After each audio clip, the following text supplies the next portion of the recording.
Hello and welcome to Perspectives. I'm Emily Pate. Perspectives, a series by Disability Rights Galaxy, is aimed at sharing the insights of people within the disability rights movement. For today's edition, we bring you a conversation with Harilyn Rousso. Rousseau's recently published memoir, Don't Call Me Inspirational, A Disabled Feminist Talks Back, discusses her work as an experienced activist, both in the disability rights movement and the women's rights movement. Her novel also offers a poignant reflection on growing up in a society that struggles to recognize the value of people with disabilities. Here is Harilyn Rousso, giving insight into the achievements of the community of people with disabilities and the still problematic nature of society. So you wrote the book, Don't Call Me Inspirational, A Disabled Feminist Talks Back. Could you just tell us a bit more about yourself and what motivated you to write the book? Well, I am a disability activist, a feminist, a psychotherapist, a painter, and a writer. I've been involved in issues, particularly of women and disabilities, for more than 25 years. And I really wrote the book because it reflects a lot of the barriers that I have faced as a woman with a disability in the U.S. today, I think, and over my life. And truthfully, the biggest barrier has been attitudes and prejudice. Although disabilities can set certain limitations, the biggest limitation is the way that people respond to me, have responded to me throughout my life, and it's true for many of us with disabilities. But prejudice is really the issue. I'm not eager to get rid of my disability. I consider my disability an important part of myself, part of my identity, a positive part of my identity. But I'd certainly like to move things along in terms of lessening discrimination and prejudice so that we have equal opportunity with a non-disabled world, and to communicate that we have important contributions to make.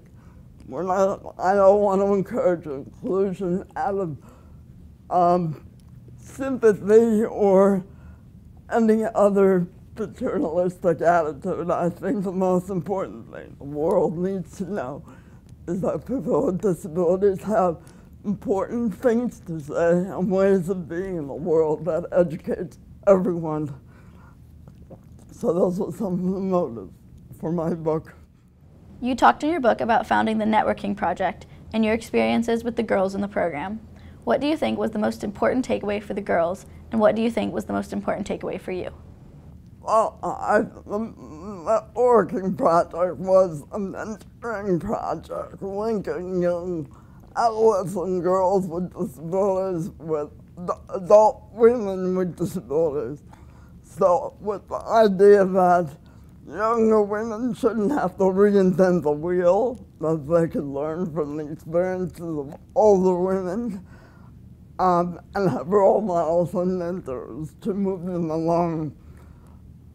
I think the girls learned that they could have a full life, disability and all. Many of the other influences in their lives told them they could not be out in the world with their non-disabled peers, that they would not have careers, that they would not have partners, that they could not have children. And through exposure to disabled women who are out there leading full lives, working, married, or with partners, having had kids, having had sex, God forbid, I think they really had a different vision of what their life could be.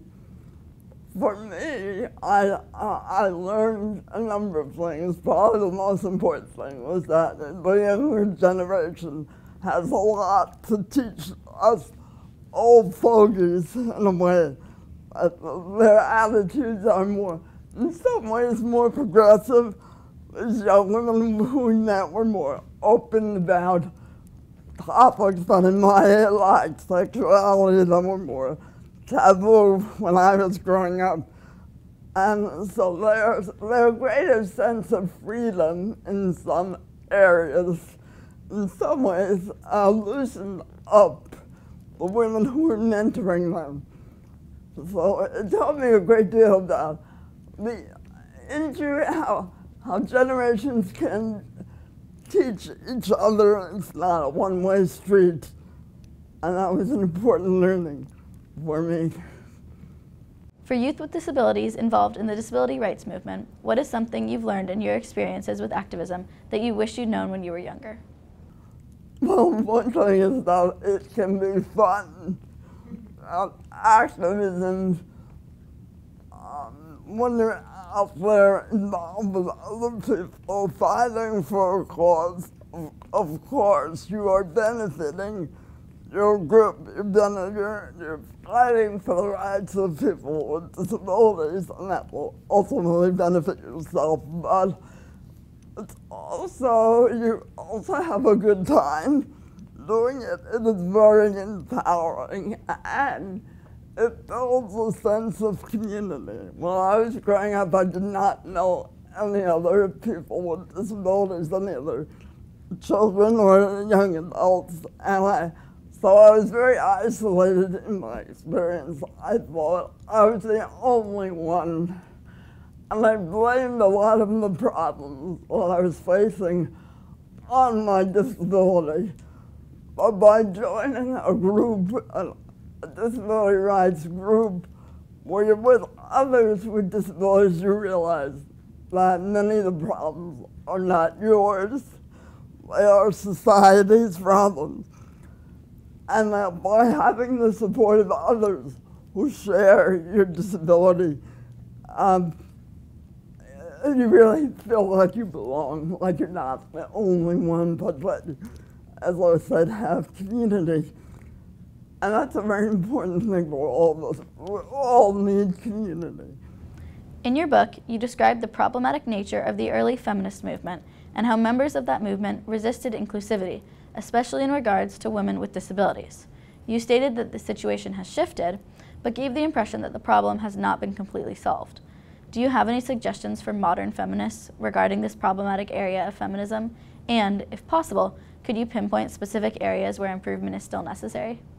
Well, in some ways, I think we've come a long way, certainly in terms of access to feminist events are now much more accessible. When I was first involved in the women's movement, although conferences and meetings were often held in very inaccessible locations, no sign language interpreters, no materials in Braille. I mean, it was clearly a do not enter sign for women with disabilities.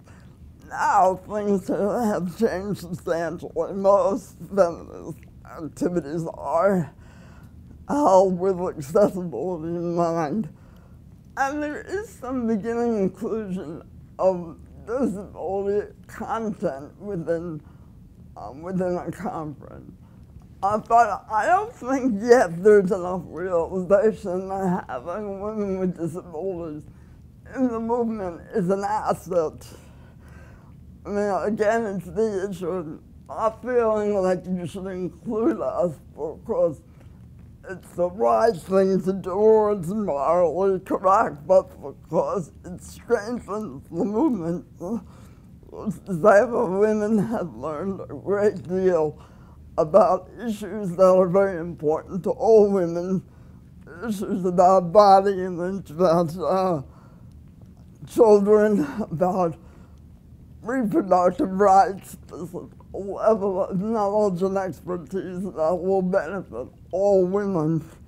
I don't think yet there is a sense of disability as something to contribute. We're getting there, but it's a slow process. More widespread recognition of our disability rights movement exists today, but there is still great difficulty in getting factions within the disability community to mobilize together.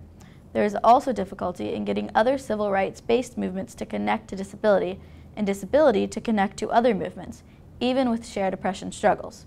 Do you have suggestions to realize cross-movement mobility? You know, within the disability community, there has often been a hierarchy of oppression. Some disabilities are seen as more socially acceptable than others. And it is partly this hierarchy that has kept us apart. One group doesn't want to identify with another group that they consider more stigmatized than they are. So that has been a real barrier. Part of what has helped to bring us together is to realize the commonality across disability types.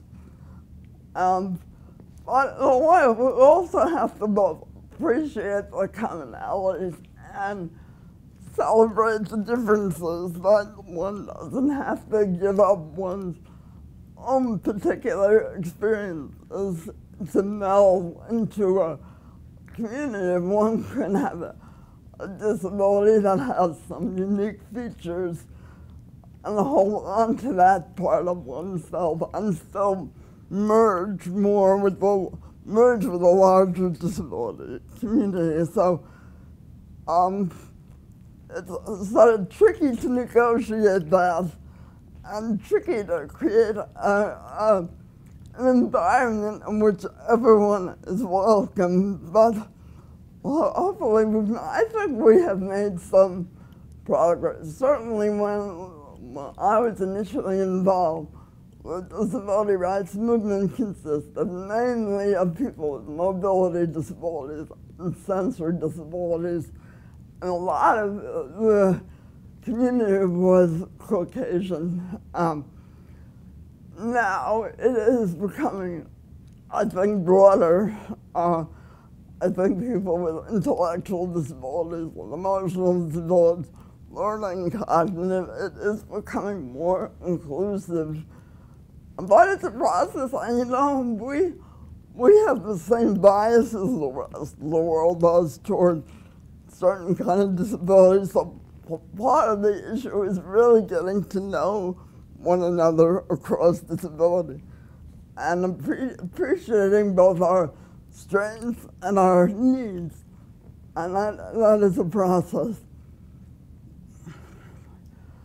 I want to say, in terms of going across movements, again, the issue is to sort of emphasize the commonality of oppression. Oppression is oppression. Nobody, you know what they say, nobody's free till everyone's free. I mean, for different movements to divide and separate sort of defeats our purpose. We want to create an equitable world for everyone. And the only way to do that really is to go across movements. Because many people are oppressed for many different reasons, and if we could all work together, it would move us along toward a more equitable world. What do you want allies and families new to disability to understand foremost? Well, I guess one thing is to know that one could have a really wonderful life with disability. Having a disability does not prevent you from really leading a full life. However you define that, I think, particularly for people who are newly disabled, there is an understandable sense of loss and a sense that one can never be whole again. But the message is you can have a disability and be whole. It may be a different way than you were whole before, but you are still whole. And that the disability experience it can be advantageous. It teaches you about the world in different kinds of ways. You realize you can become more attuned to differences, more attuned to oppression, and also develop some skills that you didn't have before. I mean, people with disabilities are often very creative and are good problem solvers as a result of having a disability and not being able to do things in the traditional way. So I guess I want to communicate again the outset model of the disability experience. I know that they won't believe it at first, but it is a process, and sort of hang in there and go through the process, and to get support from others with disabilities who have been engaged in that process longer is a very important way to move along and to reclaim yourself. Just kind of getting back to the idea that it's not the disability that's the problem, it's society's attitude towards it? Yes. I mean, again, I don't want to minimize the fact that disability can be a pain in the neck at times. It is real that there are certain things one cannot do or cannot do it the way they did it before.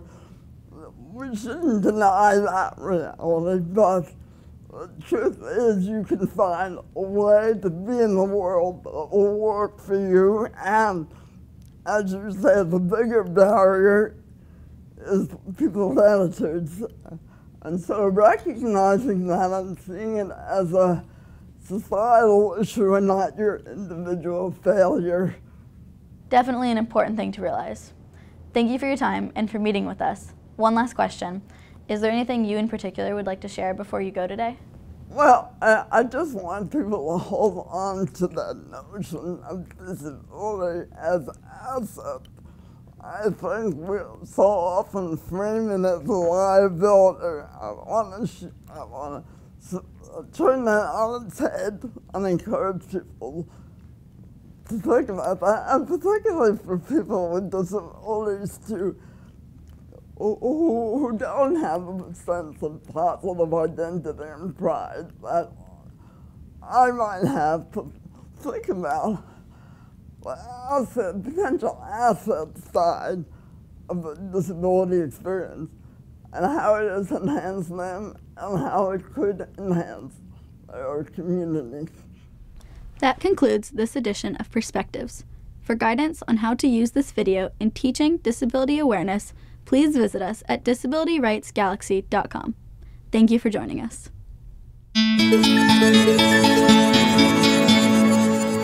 For continuing coverage and teacher guidance, please visit disabilityrightsgalaxy.com. This broadcast was filmed and produced by Madeline Dagman, Quinn Jacobson, and Tina Pinedo, with copy editing by Emily Pate, with music from Audio Jungle and opening graphics used with permission from its creator at A&D Incorporated.